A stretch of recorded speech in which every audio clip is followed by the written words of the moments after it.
Buenas tardes a todos. Good evening to all of you, and thank you very much for coming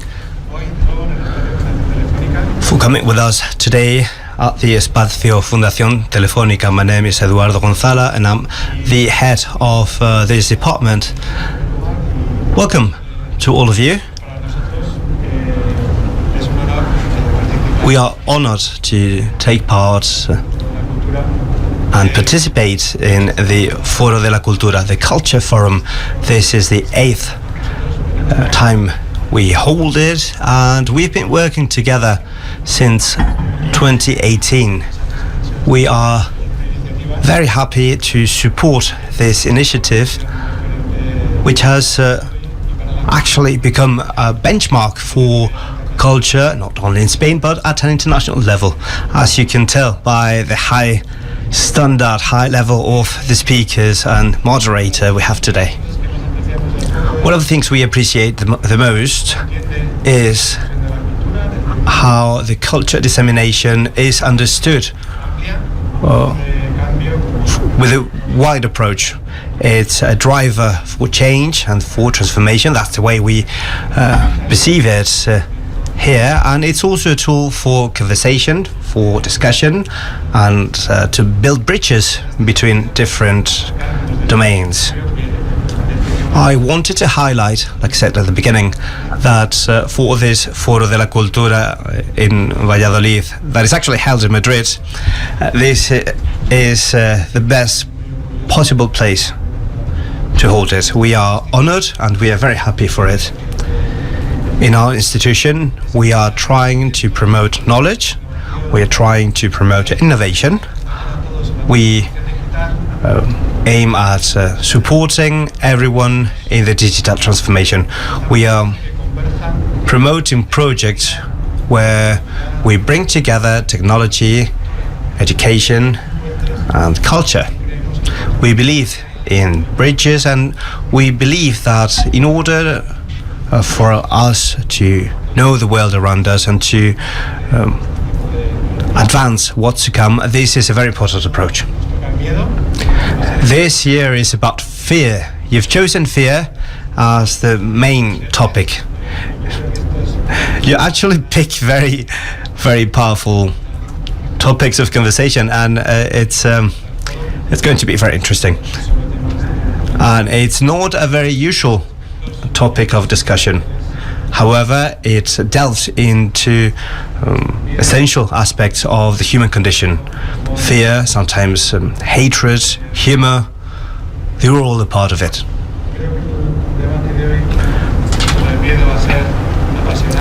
I think we are going to have a very interesting discussion. And to finish off, I will just say thank you to all the staff organizing the Foro de la Cultura. Oscar Blanco, thanks again for believing in us in Madrid, and thanks to the Telefónica team that make all of this possible.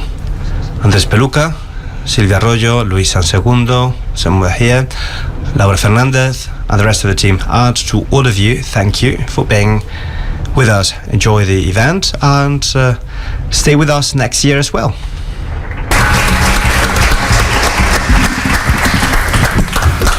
Bueno, pues muy buenas tardes. So, good afternoon, everyone. As it's been already said, we are here today to reflect upon a phenomenon that has accompanied humankind all throughout history.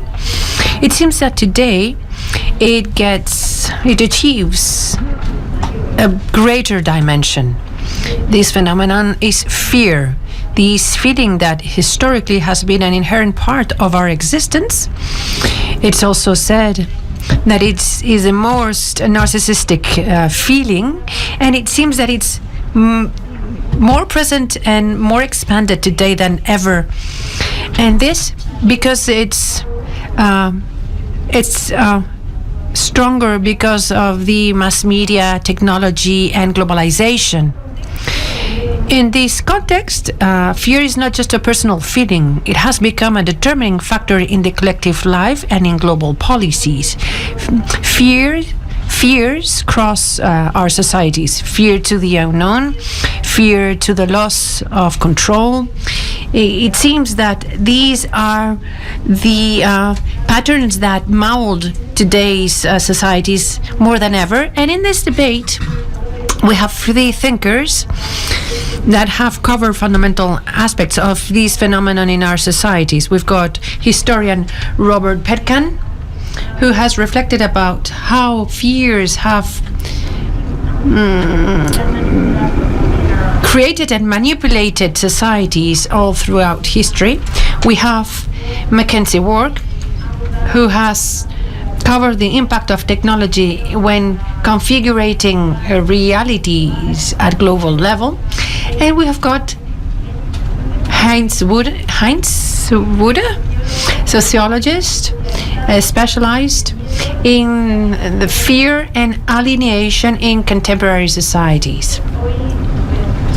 So I invite everyone to think about how fear has become an engine for change and division in today's world, and how the new media and new technologies are making them bigger. Thinkers with us whose opinions are essential to understand this complex moment we are living through. So Robert, McKenzie and Heinz, thank you for joining us today to have this fascinating debate. Thank you. Vamos a comenzar. So we are going to start with Robert Peckham. Robert, when in your work you think about how fear is a comprehensive part of human history, but as we were saying before, we live in a highly globalized world, technology-wise interconnected, and it seems that it's widespreading and even faster. So I'd like to know, how do you read this fear in today? And is this fear today, is it being used as it has been used throughout history, or are we facing a new manipulation of fear, a new use of fear with globalization and with the social media? So one thing I'm getting quite a lot of echo. I think it's very loud. Is there someone to help me with the technology? You take the earpieces out for now. Yeah. So you often hear people say that we live in very frightening times. As if there's a sort of progressive history of fear, that we're getting more and more frightened. And this sort of fear arc exists with another, I think, powerful narrative, which is the idea that the future is progressive and that we're getting rid of superstitious, fear-ridden history and moving towards some sort of fearless future. And I think what's interesting in a lot of discussions about fear, these two kind of plot lines seem to happily coexist. I would argue that we're not more frightened, it's just that we're facing new sets of fears. And I think this is where the history of technology is interesting, that they produce different sets of fears. I quite like the analogy that an English philosopher, John Gray, uses in a book called Black Mass, which is a history of utopian thinking. And that's to say that although we've left the sacred world, the shards and fragments of its shattered afterlife are embedded in our everyday. And that's very much how I think of fears. I think of how historically fears are reconfigured, but there's a kind of an afterlife in them. Today, when we think about fear in terms of the so you hear a lot about AI, and you hear a lot about sort of an online virtual world and the kinds of fears that stoke this algorithmic universe where we're all closeted into our mirrored rooms of fear. And I think it's really interesting. One of the things I try and do in my book is to look at the history of writing, the history of the book, the history of telephonic, radiophonic technologies, and how they all reconfigured and different kinds of fear. So I think if we look at the sorts of fears we're faced with today, there are different arguments. One is that there's this a difficult convergence happening between the marketization of fear that's sold to us and our solipsistic world that we are inhabiting online. And then there are all kinds of arguments, the kinds of arguments that are made by colleagues like Jonathan Haidt, that in his book that came out last year, The Anxious Generation, that this is fundamentally rewiring our brains and the way we access memories. Our cognitive performances and capacities are being changed by this technology.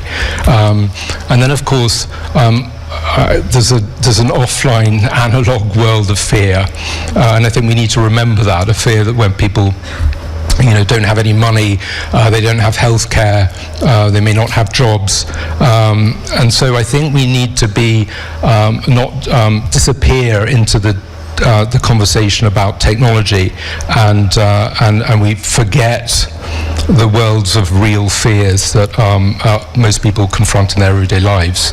So maybe that's just a sort of starting point. Mm-hmm. I don't know if I could. Sí. Voy a provocar un poco. Yes, I'm going to be quite provocative.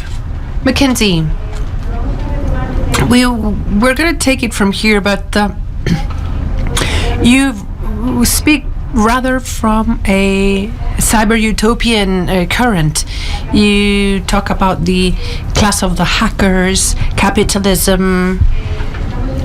So maybe we're in a moment which is more dystopia, with a new elite, which no longer is global capitalism of the 90s, but it is the imperial, if we can say, capitalism of the end of the 19th century, but the concentration of power in the hands of this new technological oligarchy, with these billionaires accessing technology and the capacity to do whatever they want, has never been seen before. They don't aspire, they don't want to impose a currency, they don't want to go to the moon. In the past, they couldn't stop operations, they were not involved in a global weapons race, and they didn't think that democracy was an obstacle for the flourishment of humankind. But we've got now people like Curtis Yarvin from the Dark Illustrations telling openly that you have to have a CEO as the president of the United States, because democracy and liberty and freedom are incompatible. And we read these years ago, and we thought it's impossible, it's a dystopia. But at least myself, I didn't give it much importance to it. I thought that this would never happen, or that such marginal lines of thought, such as the one of the Dark Illustration, would never hit the light of our society. But what has happened? What has failed? Why didn't we see it coming? And if we saw it coming, why didn't we prevent it? What do you think? I did see it coming. I've been talking about this for 25 years, I wrote a book called A Hacker Manifesto 25 years ago, and the argument was that there's going to be a class struggle over information as a form of control. And all of those of us who work with information essentially form a class of information workers. And we're up against a class that wants to maximize the value they can extract from us, drive down the wages they have to pay us, render us technically obsolete, but also use it as the means of controlling the whole value chain, like the whole of the economy. And I kind of think that's what came to pass in the 25 years since. There's a longer history with, when one sits with a historian, one always has to say there's a longer history to these things, and it's more subtle than that would make out. But, I was involved in a social movement around this, and basically we lost that war. And there is a kind of version of the ruling class, call it what you want, that is able to control the value chain through controlling information, and that is able to do something like, I don't know, seize control of the United States. And that's a thing to be fearful of, to bring us back to our theme.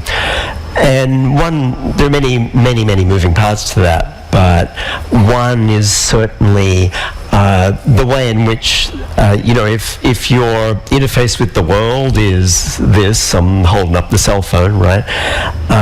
That structures your perception, and that device is designed to maximize extractable attention, and the sort of things that work really well to kind of hold your attention include things like panic and fear and calls to loyalty and things like that. So you see the rise of a kind of media culture complex that's all about worrying away at people's anxieties and actually provoking them and sustaining them rather than releasing them, such that you drive then a kind of some sort of revival of fascist authoritarian culture. And it's worth saying that's what it is, but then maybe it has some new features as well, and we see that on the rise in various countries, and in the United States now in power. Heinz, en tu libro La sociedad del miedo, antes hemos hablado de que había que distinguir entre el miedo y el odio, ¿no? Bueno, hablas de que el miedo sí se ha convertido en un factor. Fear has become. We're talking about making a difference between fear and a hatred, and you established this difference. We talked about it before, but how fear has become a factor to promote or to give more power to the far right in Europe and more specifically in Germany. Do you think that hatred is being used as a tool to mobilize and by using fear in the elections? And how can we understand this if it is happening in the context of the German elections? Yes, for me, the difference between fear and hatred is very important to understand the far-right movements we do have in the world now. I would say, to be very brave, very short, if you look at the United States, I would say Donald Trump gave the license to hate. And that is very, very important for him getting to power, to give people the license to hate. And hating is a very democratic, effective mood, because everybody can hate. And there is no better hate, or some people are educated, they could better hate than other people. No, every normal people, ordinary people, everybody could hate. And if you hate something, you find yourself important. You're doing something. You're expressing hate, and by expressing hate, you in a way you're changing the world. You're saying no, and in this moment that you are saying no to people that rule us, or to structures that made things behind us and make us certain people that we don't want to be, and all these things, if you say no to that, you feel strong in a moment of hate. And it's very different to fear. If you have fear, you have a passive relation to the world, not an active relation to the world, and you feel to be involved into the world if you have fear, and if you have hate, you have a distance to the world. And this is very important, and I think all the right-wing populist movement are dealing with hate. They give you reasons to hate. But I'm coming back to what Robert said. You said there is real fear in the world. Not only... We could get on to what is fear. Yeah. Maybe that would have been a good starting point too. Yeah. But yeah. So I'm real fear. I would want to explain that a bit more. But anyway, go on. Yeah, I would just say there are reasons to fear now. We have a war in Europe, and if you don't feel fear about that, you're not a not a citizen of our world. Yeah, sure, of course, there is fear towards the war we have in Europe, but it's a very different thing if you're talking about fear as a state of the subjectivity we do have. I think about 30 years ago, people are used not to speak about their life in terms of chances, but in terms of options. That's a different thing. If you think about your life being structured by options, and if you think about options, you know if you take this option, you deny another option.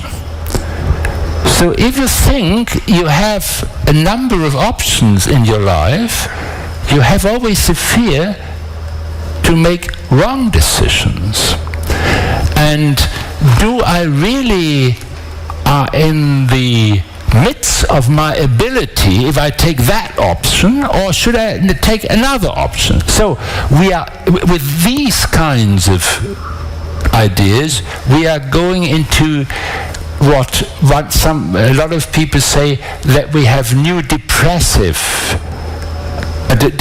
mood in modern society, coming out of the transformation of subjectivity, not talking about chances, of life chances, but talking about options we do have. And if we talk about options, it's always fear in the world. Because you fear that you took the wrong decision. So that's a very the linkage between freedom and freedom of will and fear. You know, the Kierkegaard example of the guy that goes to the top of a cliff and is potentially free to throw themselves off, right? And so freedom is...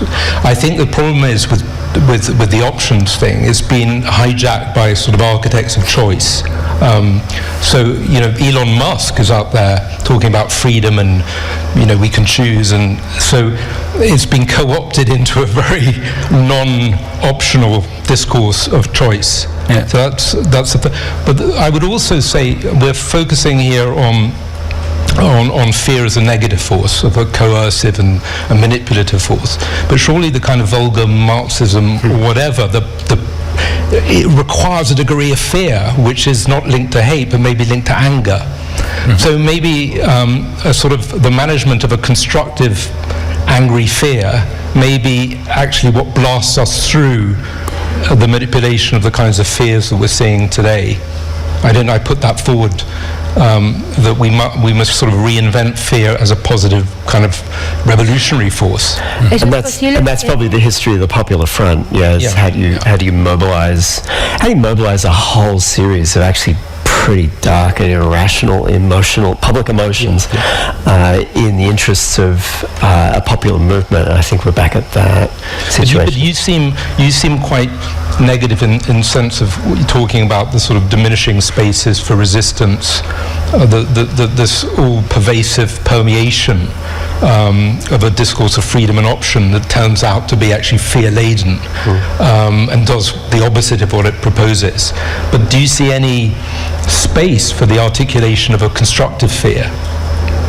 How about constructive? Or does it have to? Does it have to happen on the street, offline, in some analog world? Using media technologies to create different kinds of social experiences that then don't center those technologies, that generate different ranges of social experience, affective togetherness. I mean, that's the last three books. That's the whole thing I've been showing. Where's the base you retreat to? Because I think we are kind of in retreat, such that you might find the basis to re-energize something like a Popular Front at the moment. But it's not going to be in an optimistic vein partly because I'm not an optimist by temperament, partly because as a transsexual I just got made a non-person in the United States, you know. So we're always one of the first scapegoats. We were in Nazi Germany and we are again, and of course there are others, including the undocumented, including the disabled, but those are the you pick off the smallest groups first and then you come after everybody else. It's a bit where we are. And what about your view of how? I mean, it's very, very striking. I mean, it's just like I arrived from Hong Kong, you know, with lots of street protests, and then I arrive into the sort of from the frying pan into the fire of American politics, where the sort of saturation, the fear on both sides, where there seems to be no promotion of any kind of value. But rather sort of a fear mitigation, that your sets of fears are not the right fears, our sets of fears are the right fears.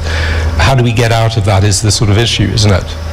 Well, but the fear that no one wants to address is the sort of that unraveling of climate, you know, is the Anthropocene is like, how do you even talk about the I think mostly unconscious sort of fear that lurks around there. But I feel very depressed about that, in the sense that I think there was a discourse around the Anthropocene that was trying to shake things up, and fear was one element of that.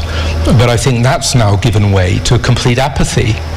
So you can get a climate denier, you know, elected to office, right? Was fear an effective tool? Yeah. But I would say that is anger. Anger is different. It's a different thing as fear, because anger is a collective emotional state. If you talk about social movements in the 19th century, they are full of anger, but not full of fear. Fear is, I would say, is something that goes to the individual, and in all these research done by the Frankfurt School, they say if fear is a political subject, then the subjectivity that relates to fear are masses and not movements. They make a difference between masses and movements in this kind of research. But surely the othering that goes with fear, the foisting onto communities and groups of people, quickly turns into something violent, right? So, I mean, whether it's sort of the link between COVID and immigration, HIV/AIDS, there's a very thin line, it seems to me, between the kind of violence that can erupt out of a fear and the fear of unknown and uncertainty, blaming some group for something, right? How would that figure into the sort of morphing of fear into other kinds of behaviors? I would say fear is a dangerous concept, because we could all agree about it. And it's too, you know, it's very simple to agree about fear. And if you're right-winged and left-winged, and we can all say, yeah, we feel fear, and people agree with it. And the answer is always, there is nothing to rely on. We don't have any values, but all we have, what communicates and brings us together is fear. And that is very dangerous. Pero no te parece, perdona, no te parece. But don't you think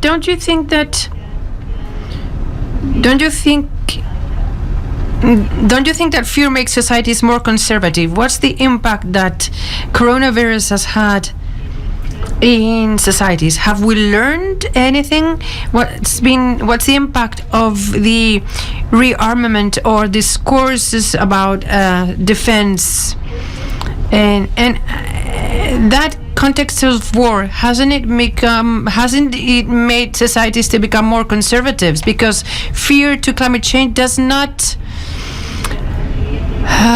allow us to go closer to conspiracy theories, because is it because we are afraid or anger? Because there's someone who's explaining in a simple way a conspiracy theory in a simple way to explain what is happening, because they are telling you who to hate, and they explain what is happening, and that has an effect because we are afraid, not because we get rage. out myself as being from cultural studies, because it's like, I think, like public emotions aren't notes, they're chords. There's always like 7 at once, like 7 notes in it. So it's like fear and anger and disgust and anxiety and the like thrill that comes with feeling motivated around those other emotions. So there's like secondary emotions on top of the emotions. So I think that's sort of what's more interesting, and the United States has to be my example because I'm just sort of in the middle of it, but that mobilizing of sort of like suites or chords of emotions around a kind of popular movie. And some of those are also kind of messianic, if you like a kind of almost like otherworldly desire for some kind of transformative violence to happen that even has a spiritual dimension, like you see that going on. It's frankly terrifying to see all that happen at once, but then also energizing to see that happen at once and see something kind of come to a head. So yeah, I think you have to like put them, in the ambiguity of their relationship to each other, and then what's the cultural dimension of political life, such that you're attempting to create a space for a different range of affect that might sustain us when we're on the I was going to say on the back foot, but that's like a cricket thing, when you're like in retreat from that and trying to regroup. I think that's a very important point, and it's one of the problems about writing a history of fear or writing about fear, the way it's braided in to this effective range, and so you artificially pull out one strand. I'm actually interested in the relationship between fear and love and fear and hope, and I think there's a very close relationship. But Heinz, what you were saying about we can all agree at fear, it seems to me we have a difference about what our fears are, and that's fundamental, isn't it? So Trump is fearful of hordes of immigrants in his visionary, imaginary, and then other people have other sets of fears. So the problem is we're a really polarized society in the way we think and experience fear. And so the issue is how do we bring about some sort of convergence or dialogue between people who dismiss other people's fears? The problem is if someone stands up and say, follow me and you get rid of your fear. That's very dangerous. Because I would say it is human to have fear. And it make us human that we have fear. And I think we are completely right. There is a very interesting relation between fear and hope. I don't like people being optimistic. I don't like optimists because it's raining outside, and they make open the window and say, "Oh, it's a nice day today." No, it's raining. It's not a nice day. Yeah, I'm optimistic. I don't like optimistic people. But hope is a different thing. Hope is the idea that things could change. We are not living in a world that everything is done. Hope is the idea that there is something to do. It's not everything is done. And I think the idea that you can do something has to do with fear. Because if you feel fear, you feel that in the world something is not in order. Has to be changed. So that is an idea that I think a very productive thinker, theological thinker, Paul Tillich once put. The idea, if you always think to get rid of fear, being reflexive in your in the way you think about the world, you could always you don't want to be disappointed again. There are a lot of people who don't want to be disappointed again, and so they make a kind of wall, a cognitive wall, that the only aim of that is not to be disappointed again. And if you want to be in that kind of state of immunity, that you're against the world, then you can't have any hope. And the hope is becoming with fear, that the world is to fear, so therefore we could change the world. Yo os pido ahora que penséis en el...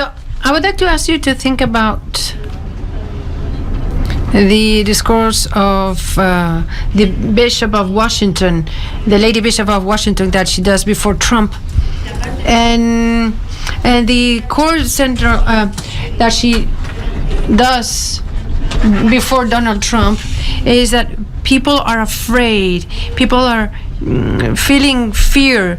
Trans migrants are feeling afraid because of the measures. So I ask you to think about it, or something like that. She says, isn't fear a way to control? Isn't it what Donald Trump is doing with all these measures? To create that fear as a way to control societies? Why does the Lady Bishop talk about fear in her discourse? That was to do with compassion, and her call that there should be compassion and its refusal. And it takes a pretty extensive campaign over sort of many years and a lot of pressure to talk people out of having any compassion at all.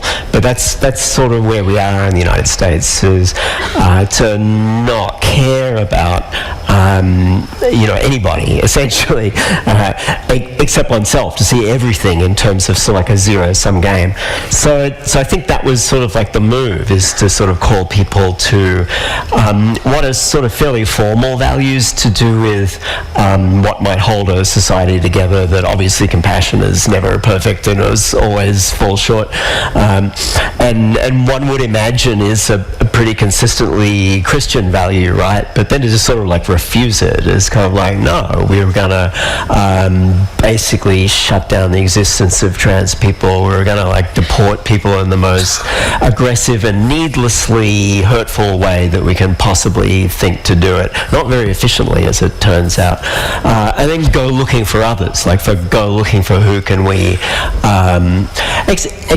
exact revenge on. And that's one of the other emotions worth mentioning here that's kind of in play. To get revenge on all those that one was once obliged by a more formal sense of the social, to have compassion for, to have consideration for, to have to listen to. It's like, we're not doing that anymore. Like, power is what power does, full stop. Can I just, I'm interested that the conversation has been very dominated by the US, but there's a lot of the world that is not, doesn't run along that model. I'm thinking China, dictatorship, authoritarian regimes are alive and well, and they're using fear in all kinds of ways. And certainly when it comes to the problem of globalization as a term, that it implies some evenness. And are we really talking about some exploitation of what I think you call the overdeveloped world? What does technology mean in China, where the state has a very important role in controlling expression, right? So how do we extend our conversation about fear, new technology, to worlds outside the kind of US-centric sphere?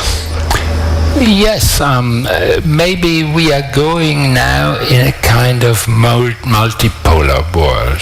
It's not that we are not in a world where, or to put it that way, there is a conflict on hegemony in the world now between China and the US. And a lot of smaller countries, especially in Europe, think that we should fear this, what's going on, because we are losing influence. And that is a real fear, I would say. That is something, yes, that could be that we are losing influence in the world, and we are not longer the first world.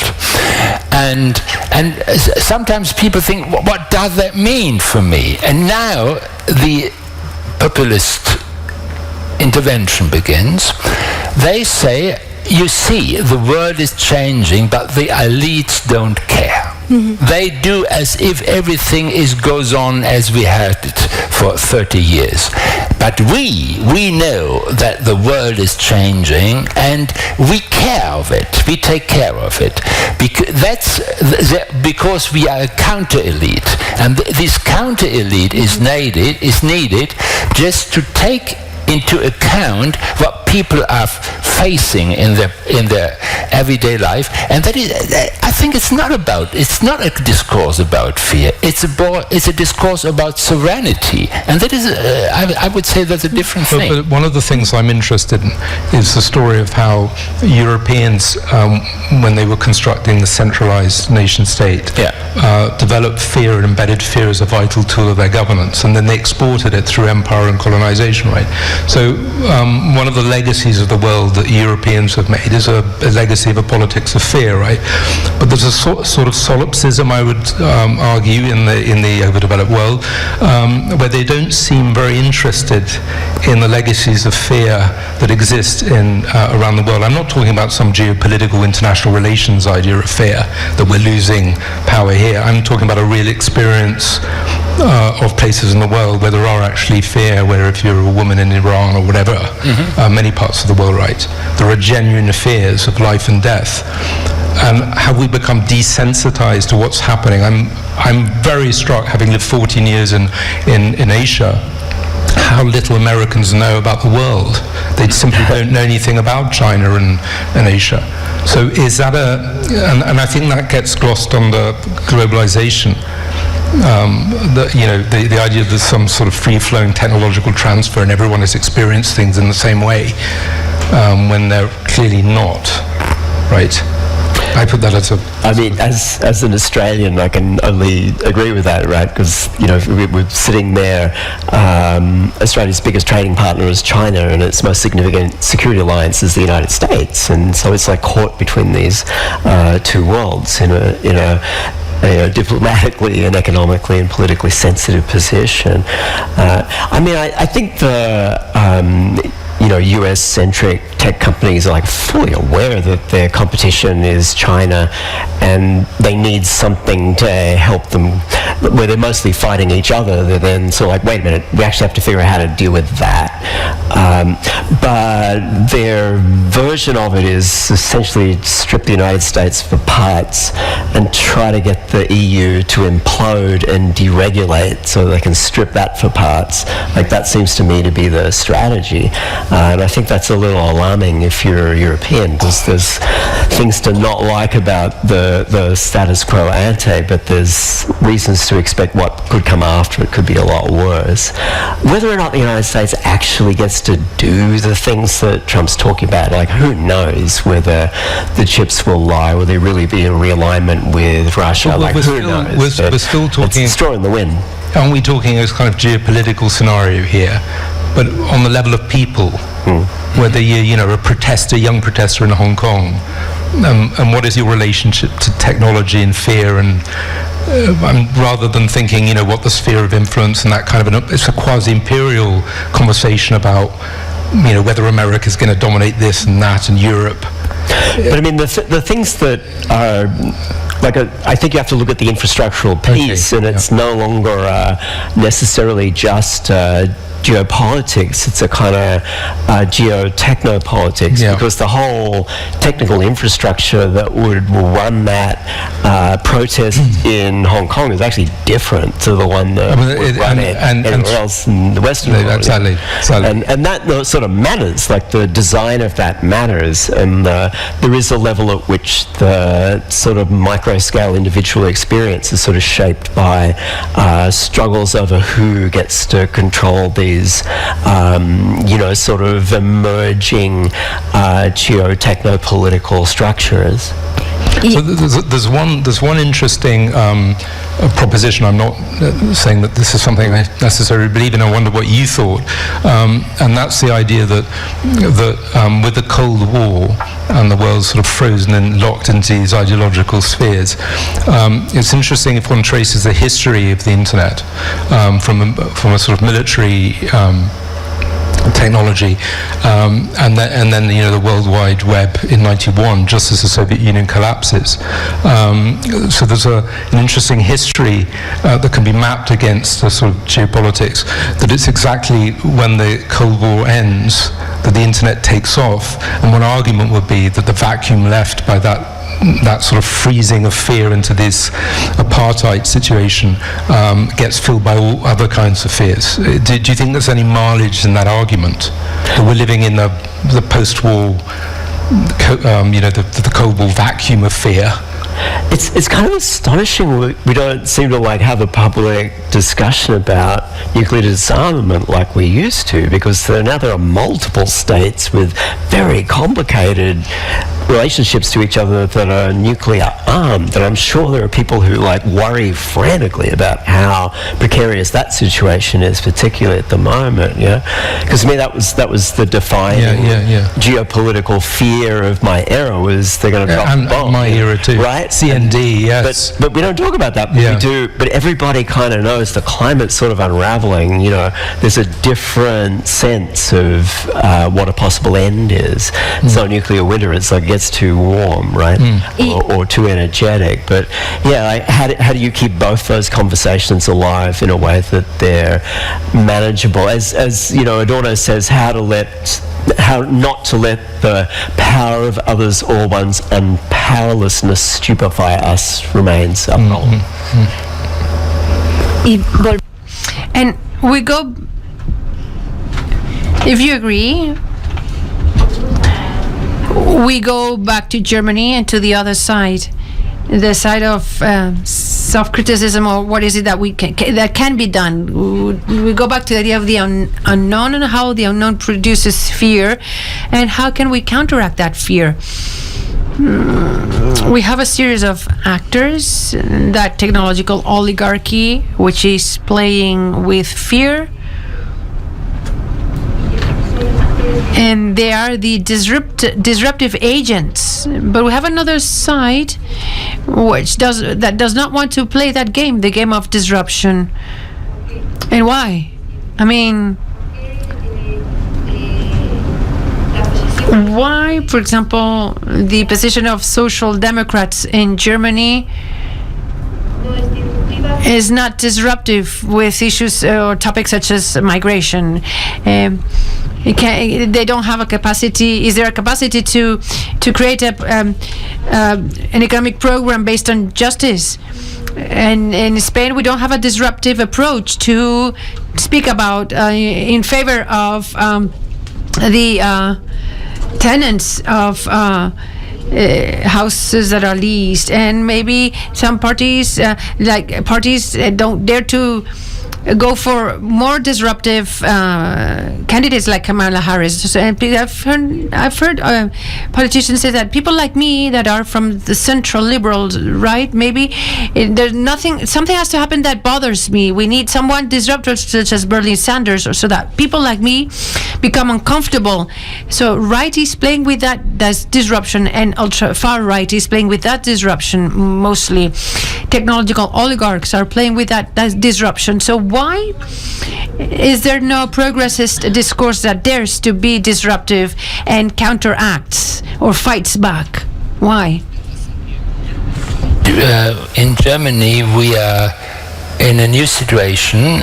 We had been once the ill man of Europe, the böse of the end of the last century, and we had a government who changed the situation. There was a government of Gerhard Schröder and Joschka Fischer. They changed the situation in Germany, and I think we are now facing a new change in Germany. Germany now is getting again a problem for Europe, and we need a change in Germany, a political change, an economic change, and a change in institution. And you can say that is a disruptive moment.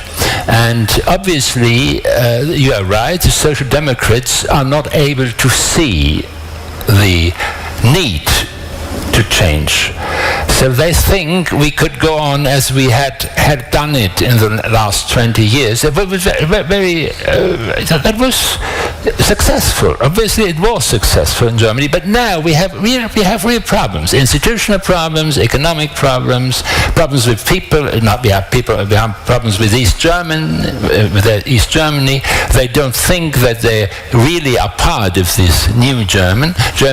There are a lot of problems, and I think we need a kind of, I don't like this word disruptive, but we are entering a new era in Germany, and I think it's not just in Germany the case, but it's in all Europe the case, that we have to enter a new era. And I would say the headline of this new era is back to politics. The idea is that in the last 20 years in Germany, I don't know how the situation in Spain was, the idea came up that real politics is going on in the field of the society, in the civil society. The sphere of real politics is the civil society. And we had in Germany a party that gained from this idea. That were the Greens. They take part of the civil society and say the civil society is very important for the changing of a society as a whole. And I would say a lot of people think, no, we would like the authority of politics back. We would like that politics should be politics and not doing things giving things to the civil society. So I think we are going back, I think in Europe, back to politics as politics. And that is a very interesting thing, because even the economy is reckoning that we need political impulses to change the situation even for the economy, because investment is going down in Germany every month. Every month it's going further down, and everybody is waiting for something new in the politics. And that's an interesting situation that is comparable to the situation of the beginning of the century we had in Germany, that a new regime came up. That was the red-green regime we had in Germany, but was very, very successful. And I would say the time of Angela Merkel, she profits from this change that was done before. And of course, you all know that the Chancellor of that time, he had to pay for his initiative, and he lost power, and he was now a no man in for the Social Democrats in Germany. So, but you are right.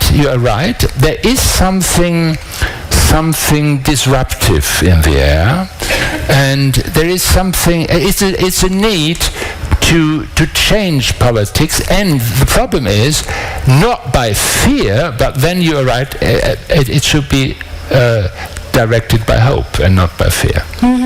But it is being directed by fear, right? So the rise of the far right, the Ukraine, the energy crisis, all of these things converging into this fearful impetus to change the regime.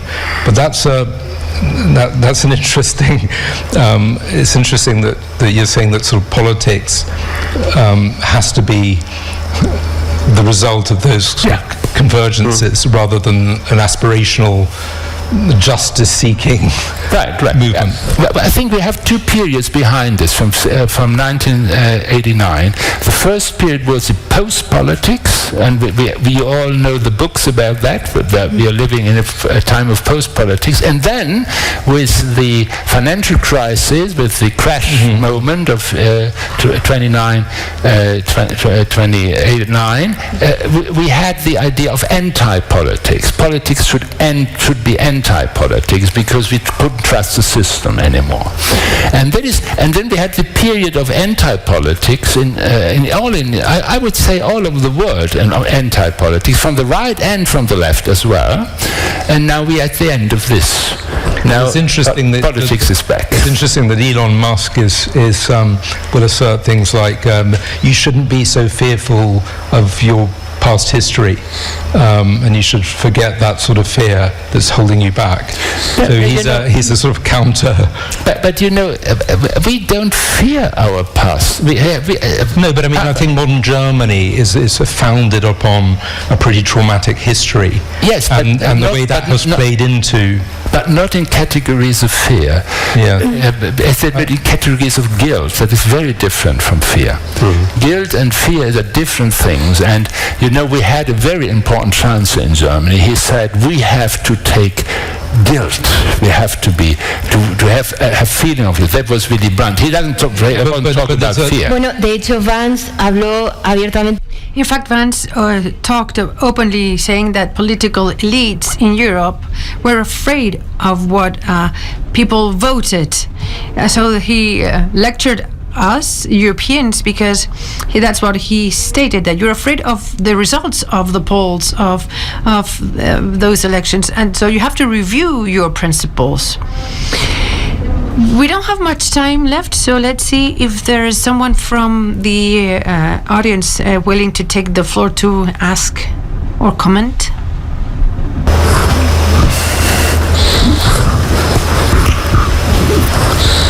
It's a mess, isn't it? Sí, allí.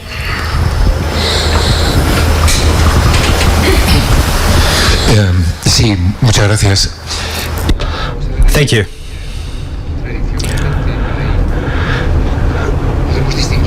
We can tell the difference between two types of fear. The one produced by the state, which is the fear we've had through totalitarianism that is coming back again. And then there's the fear towards other human beings or social organizations. I believe the democratic state managed to that we got rid of fear to be arrested at home for causes of thinking. That disappear. And we also and also another fear that disappeared was the fear to others, because we lived in a society where pluralism worked. What we are going through now, I believe, is that we are afraid of important sectors of society, namely the too powerful people.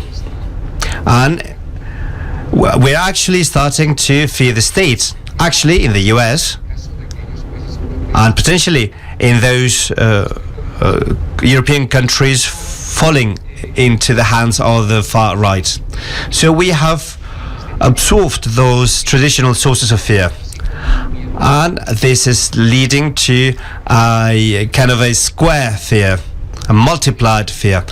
I think it's very important to set them apart. In Europe, I believe we shouldn't be afraid of social organizations, but we should be afraid of a state for our own history.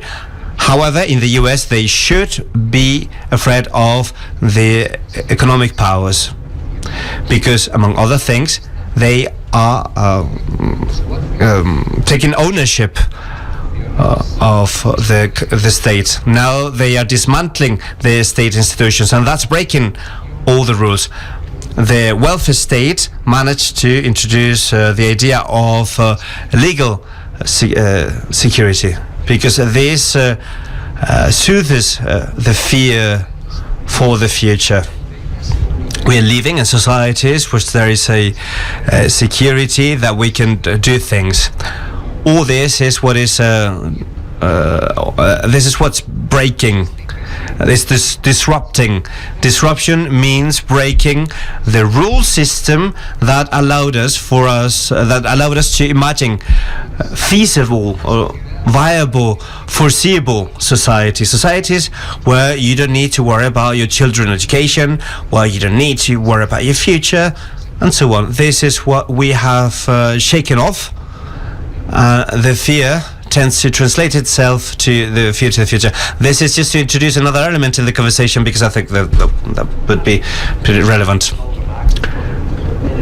just isn't an engine of growth that can sort of sustain managing of tensions, class and otherwise, in the overdeveloped world. It was supposed to be the knowledge economy. It didn't quite work out.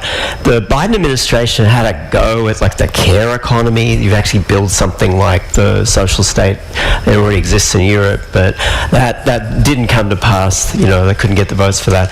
So it's, when you can't grow it and then diffuse the tensions around its allocation through the growth, then it's like, all right, how do you reintroduce discrimination so that you can cut people off from being included in the social contract altogether? And so that's where we are. Let's go back to segregating the labour force along race and gender lines. Let's exclude populations that are super exploitable, which is the undocumented and trans people who are part of the labour force, but are like the super exploitable part, who do the not legal things on the edges.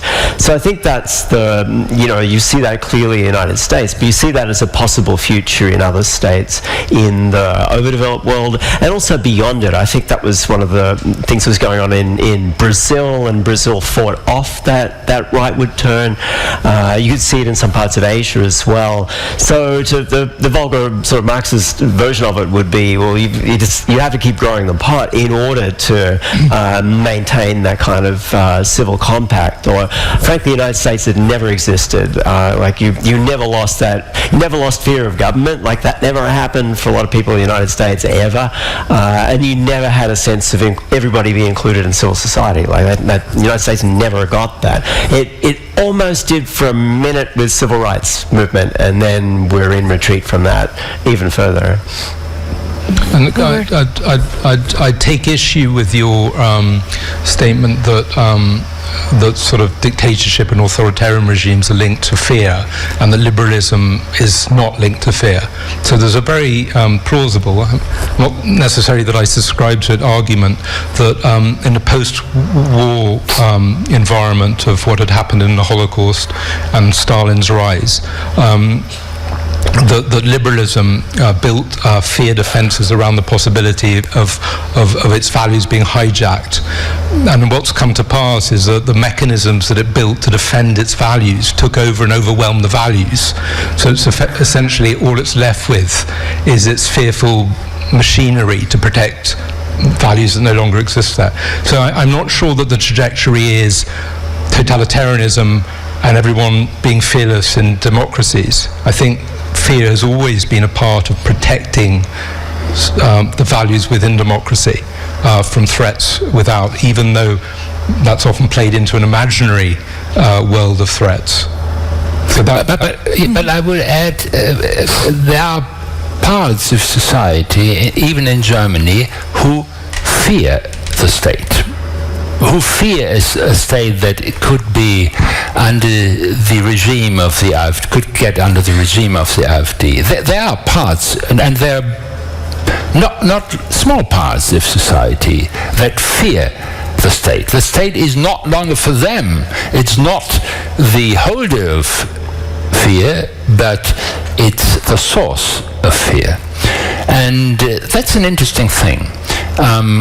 We talked with a taxi driver when we came to the airport in Berlin, and he said he obviously he had a certain he was born in Berlin, but he thought that we have a new regime that would where he would subject of, and that is an interesting, he could get subject of violence. The state could not help him in his idea that he could be subject of violence in the new atmosphere we do have in Germany. And that is an interesting thing, that he is not... I don't know what his idea towards the state was, but he was very strongly looking what is going on. And he said, maybe I should defend myself, because the state is not defending me as a citizen of the Federal Republic. That is new in Germany. That is new in Germany. ¿Alguna? Sí, Marta. Hi, thank you. So a few weeks ago, I heard Edward Snowden commenting that his government had built an infrastructure of oppression, but they hadn't turned it on yet. And when I think about the state of affairs and how we are moving towards maybe real politics, maybe a different kind of thing, I think a lot about how now we have a new environment where they have technical means for doing things that were impossible before, like, for instance, biometrical identification of big numbers of people, or the ability to predict the movements of people just because there is 17 years of experience that has been stored by 7 different companies systematically. So how do you feel the use of this infrastructure that has a planetary scale and it has to do with everything we do every day, how is it going to evolve in the next 10 years? Like, what's your fear in this particular topic? Yeah, so Sí, entramos en la era. Getting that translated into Spanish, which is a lot necessary for me. Yeah, so we're entering an era of algorithmic governance. It's already here. Like, that's the thing. It's been here for a while, and I'm a little more concerned about what, sort of the corporate world has of that. And at what point do certain corporations have better information resources than states? Like, in the past, I don't think that's really been true, but I think now you would wonder, of the kind of infrastructural stacks that have power on the planet, how does the Pentagon compare to Google now? I don't know, or to its rivals based in the PRC, because those are the forms that power now take, and they work at one and the same time on a global scale and an incredibly microscopic scale. And I think it's the wedding of those scales together that's kind of interesting, and a redefining of freedom as sort of marketized relations between information within those infrastructures. Like, that's what freedom gets defined as. But the way, and not so much are you going to get rounded up by the secret police. Well, that's always been happening for somebody for some reason, but rather are all of your life chances essentially kind of managed in that form, and where's the wiggle room in it? Like, where are the aporias and ambiguities in it? Like, that seems to me to be a set of questions that the language that sort of divides the technical off from the political and so on is maybe not all that helpful, because this is sort of an infrastructure that cuts through those traditional categories. Is how we sort of parcel out the social formation. But if you were pressed on the future, what would you say might happen? Sun explodes and the Earth burns up in 2 billion years. I don't know. But it's not good, because it seems like there's a bit of a decision that climate's actually too hard a problem.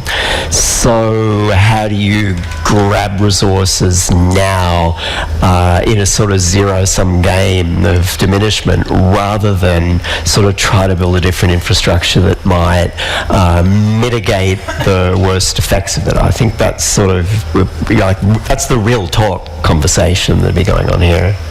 And it's just in relation, I think you're right to be fearful. I wish Edward Snowden, who reveals some very important things in 2013, hadn't gone to Russia. That sort of slightly undercuts some of his insights. But there's always been a relationship, surely, between corporate global interests. I mean, I'm thinking of the building of a telegraphic system globally. I mean, it was money raised on stock exchanges, right? And governments co-opted that international money into building these things. So there's the close history of a sort of imperial governance and commerce is kind of been accelerated, but it's been there for a long time, right? Oh, the prehistory to this is in the history of the telegraph and the filing cabinet. Exactly. But their telegraph was slow, and filing cabinets take some time.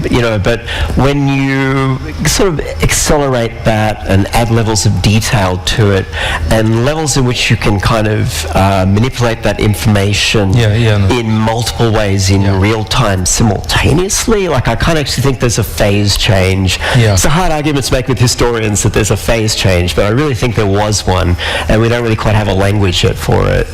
Could I add one thing?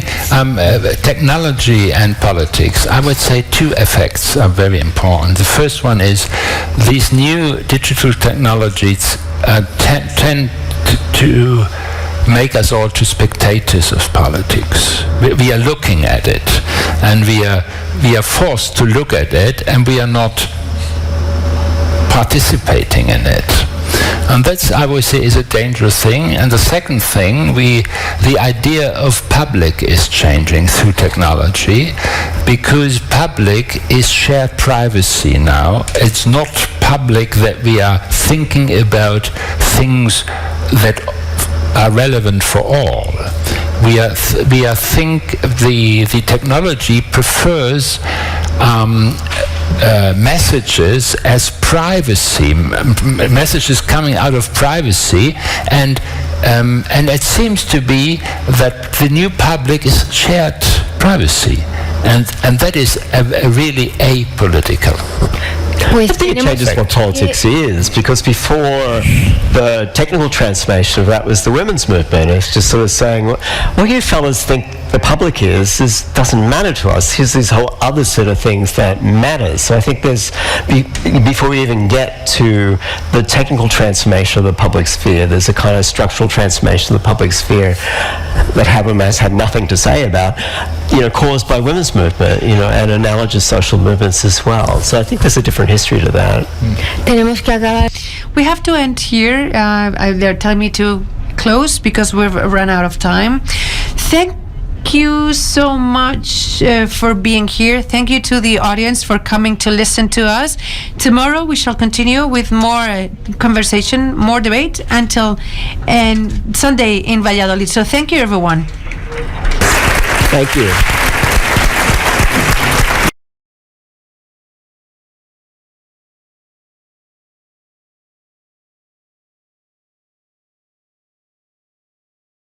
Thank you.